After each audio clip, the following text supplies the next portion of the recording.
नारद जी से कहते ब्रह्मा जी कि नारद, मुझे केवल सृष्टि के निर्माण करने का दायित्व ही नहीं मिला। परमात्मा जब कोई दायित्व देता है तो उसको पूरा करने का सामर्थ्य भी देता है, उसको पूरा करने की क्षमता भी प्रदान करता है। केवल दायित्व नहीं देता, जिनके घर में बेटियां हैं वो भयभीत ना हो। परमात्मा ने दायित्व दिया है तो निर्वाहन करने की क्षमता भी दे रहा है। हाँ, ईश्वर की बड़ी कृपा है। वो जब वो कहावत है ना हमारे यहाँ, अगर चोंच दिया है तो भोजन भी देगा, पीठ दिया है तो व्यवस्था भी बनाएगा। वो परमात्मा 84 लाख योनियों को खिला पिला रहा है। हम एक ही योनि के लोग सबसे ज्यादा परेशान हैं, सबसे ज्यादा भयभीत हैं, सबसे ज्यादा प्रयत्न कर रहे हैं। बैंक बैलेंस करते, एफडीआं करवाते, प्लॉट खरीदते, जेवर बनवाते और जाने क्या क्या करते। केवल यही एक पीढ़ी ऐसा है, केवल यही योनि ऐसी योनि है, मनुष्य योनि। जबकि तुलसीदास जी कहते हैं कि बड़े भाग्य मानुष तन पावा, बड़े भाग्य मानुष तन पावा, सुर दुर्लभ सत ग्रंथ निगावा। सुरों को जो दुर्लभ है, परमात्मा को भी मुश्किल है जो वो शरीर तुमको मिला है, पर तुम क्या कर रहे हो? तुम उस शरीर को नष्ट कर रहे हो। क्या कर रहे हो? नष्ट कर रहे हो। उस शरीर को तुम बर्बाद कर रहे हो, उस शरीर को तुम खत्म कर रहे हो, उस शरीर को तुम बेकार कर रहे हो। जरा विचार करके बताओ, तुम में से कितने सारे ऐसे लोग हैं जो ये कह रहे हैं कि मैं अपने शरीर का सही सदुपयोग करता हूं? हाथ उठाना। आपको जो परमात्मा रूपी ये अंश मिला है, तुम्हें गाय भैंस बैल गधा घोड़ा कुत्ता हाथी चींटी कीड़ा पतिंगा मच्छर क्यों नहीं बनाया? परमात्मा ने तुम्हें इंसान बनाया, मनुष्य बनाया, इसका कारण बताओ ना। और अगर तुम मनुष्य बने तो मनुष्य बनकर तुम क्या खास काम कर रहे हो वो बताओ।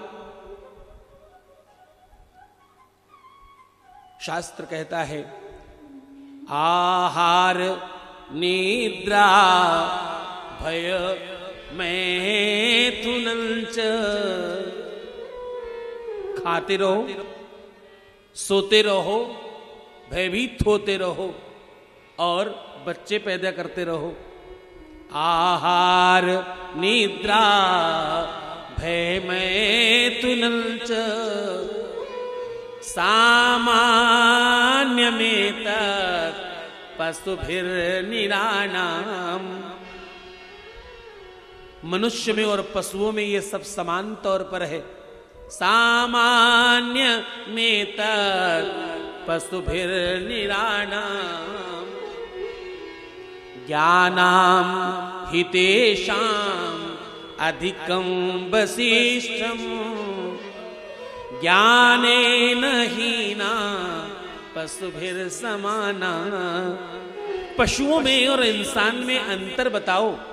तुम भोजन करते हो वो भी करते हैं, तुम पानी पीते हो वो भी पीते हैं, तुम सो जाते हो वो भी सो जाते हैं, तुम भयभीत होते हो वो भी भयभीत होते हैं।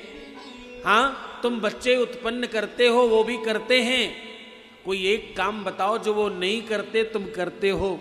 हाँ, उनके मर जाने के बाद भी वो काम आते हैं, जीवित रह के भी वो काम आते हैं। कोई हल जोतने में बैल काम आ रहा है, कोई कुत्ता दरवाजे की रक्षा करने में काम आ रहा है, कोई चींटी जमीन को पोला करने में काम आ रही है। हर पशु पक्षी जीव जंतु का अपना प्रयोग है, वो काम आ रहा है। यहां तक कि वो मरने के बाद भी काम आता है। जीव जंतुओं के, पशुओं के तो खाल भी काम आती। हाँ, उनकी त्वचा भी मर जाने के बाद काम आ जाती है, उनके बाल काम आ जाते हैं, उनके खुर पैर काम आ जाते हैं, उनकी हड्डियां काम आ जाती हैं, उनके नाखून काम आ जाते हैं।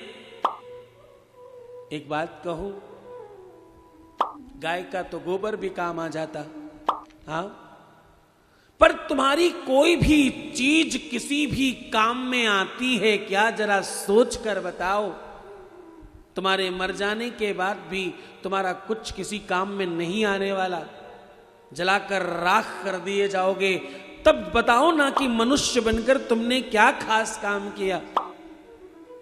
मनुष्य बने तो तुम्हें मिला क्या खास?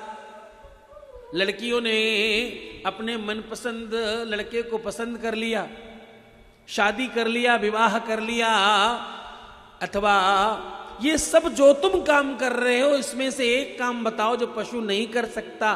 क्या पशु अपने समकक्ष पशु से मित्रता नहीं कर सकता? जरा सोच कर बताओ।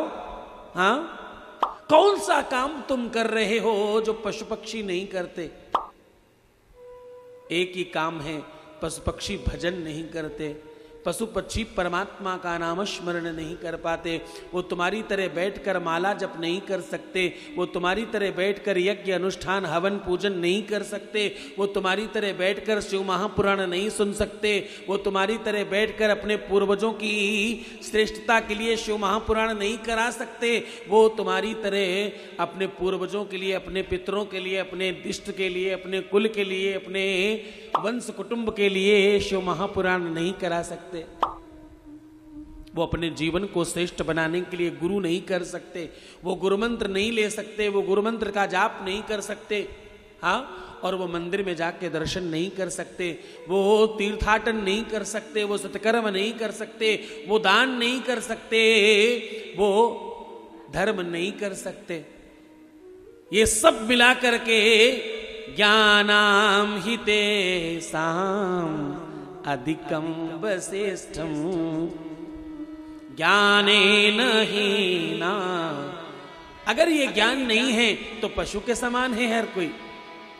तो तुम तो इंसान हो, तुम तो परमात्मा के द्वारा बनाए हुए खास लोग हो, तुम्हें तो और ज्यादा ध्यान रखना चाहिए। परमात्मा ने तुम्हें दायित्व दिया है क्या?